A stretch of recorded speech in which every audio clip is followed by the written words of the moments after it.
ભરૂચ જિલ્લામાં સેતુ સેવા ભારતી ટ્રસ્ટ દ્વારા કેન્દ્ર સરકારની સ્ફૂર્તિ ક્લસ્ટર યોજના હેઠળ કરોડો રૂપિયાની ગેરરીતિ આચરવામાં આવી હોવાનો ગંભીર આક્ષેપ સામે આવ્યો છે। આ મામલે ભરૂચ કલેક્ટરને આવેદનપત્ર પાઠવવામાં આવ્યું હતું। સેતુ સેવા ભારતી ટ્રસ્ટે સૂચની કુલ ક્લસ્ટર માટે કેન્દ્ર સરકાર પાસેથી 2,68,00,000 રૂપિયાની ગ્રાન્ટ મેળવી હતી। આ યોજના હેઠળ 500 સ્થાનિક કારીગરોને રોજગારી આપવાની હતી, પરંતુ માર્ચ 2020 થી આજ સુધી એક પણ વ્યક્તિને રોજગારી આપવામાં આવી નથી। ટ્રસ્ટના ડિરેક્ટર સપના પટેલ, પ્રિયાંક પટેલ, મોનાંગ પટેલ, વિક્રમ સિંધા અને મહેશભાઈ પટેલ દ્વારા સ્ફૂર્તિ ક્લસ્ટરની માર્ગદર્શિકાનું પાલન કરવામાં આવ્યું નથી। વધુમાં પ્રોજેક્ટ માટે ખરીદવામાં આવેલ 1,20,00,000 રૂપિયાના મશીનોમાંથી અડધા મશીનોનો દુરુપયોગ કરવામાં આવ્યો છે। સંસ્થાએ કારીગરોના આધાર કાર્ડ, પાન કાર્ડ અને બેંક પાસબુક જેવા દસ્તાવેજોનો ગેરકાયદેસર ઉપયોગ કરીને 6,72,00,000ના CBDC ક્લસ્ટરની મંજૂરી પણ મેળવી લીધી છે। 2020 થી આજ સુધી ફેક્ટરી બંધ હાલતમાં છે, જે દર્શાવે છે કે સરકારી ગ્રાન્ટનો ઉપયોગ નિર્ધારિત હેતુ માટે કરવામાં આવ્યો નથી।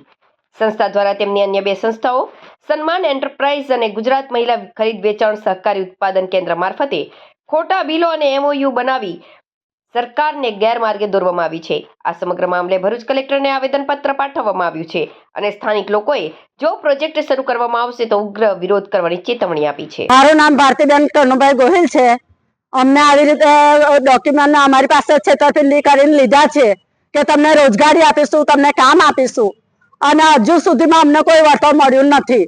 અમારા વળતરની માંગણી કરવી છે કે અમારું જે 2019 થી લીધેલા ફોર્મો એ અમને એના વળતર અમારે મહિનાના 3,000 લેખે કીધું હતું, એ અમારી 410 બહેનોને વળતર અમારું મળવું જોઈએ।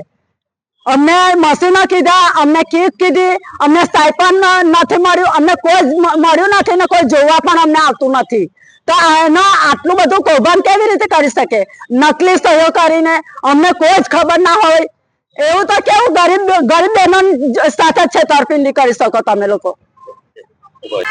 मेरा नाम मंजू पटेल है और सेतु सेवा भारतीय ट्रस्ट जो है उन्होंने इन 410 बहनों के रोजगारी को दिखा के 2,68,00,000 रुपए की स्फूर्ति क्लस्टर की ग्रांट ली हुई है। सब कुछ ऑन पेपर ही चल रहा है। इनको 1 रुपए की रोजगारी मिली नहीं है, इनके अकाउंट में 1 रुपए भी नहीं आए हैं, लेकिन वो दिखा रहे कि हमने 3 करोड़ का वेचान किया है इनके थ्रू। GST के सारे झूठे बिल बनाए गए हैं। टेक्निकल एजेंसी जो है SF कंसल्टेंट जो भोपाल की है वो इसमें मिली हुई है, और जो मिनिस्ट्री की है फाउंडेशन फॉर MSME उन्होंने आज तक एक भी ऑडिट नहीं किया। मेरा सबसे पहला प्रश्न यही है कि आज तक ऑडिट क्यों नहीं हुआ है? फैक्ट्री का जब लाइट बिल 800-900 है तो 3 करोड़ का वेचान कैसे हो गया? एक भी बहनों को रोजगार नहीं मिला तो वहाँ पे रोजगारी कैसे दिख रही है 410 की? आपने ये भ्रष्टाचार उजागर किया है। हाँ। कैसी धमकियां मिली और क्या बताया जा रहा है? मेरे को यही धमकियां दी जा रही कि हमारा पॉलिटिकल कांटेक्ट है, क्योंकि यहाँ पे ऐसा सब बोल रहे हैं कि मोदी मेरा फ्रेंड है, जो इसमें इन्वॉल्व है वो बोल रहे हैं मोदी मेरा फ्रेंड है। तो मैं ये प्रश्न पूछना चाहती हूँ, अगर आप मोदी के फ्रेंड हो तो बंधारण को खरीद लिया है, देश को खरीद लिया है आपने। मुझे ये धमकी दी जा रही है कि आपका कोई हम काम नहीं होने देंगे एज अ सोशल वर्कर, हम आपका करियर बर्बाद कर देंगे, आपका निकलना उठना बैठना हम हराम कर देंगे। मगर मेरा यही पूछना है कि मेरे को इससे फर्क नहीं पड़ता, मैं लड़ने वाली हूँ क्योंकि मेरे साथ 410 देने हैं। हाँ। कलेक्टर साहब को मिले, क्या बताया? कैसे? कलेक्टर साहब को ऑलरेडी हमने RPAD तो कर ही दिया हुआ है, ईमेल भी किया हुआ है, जिसका रिप्लाई अभी तक दिया नहीं है इन्होंने। ठीक है, RPAD भी कर दिया, आज रूबरू आके भी दे दिया है।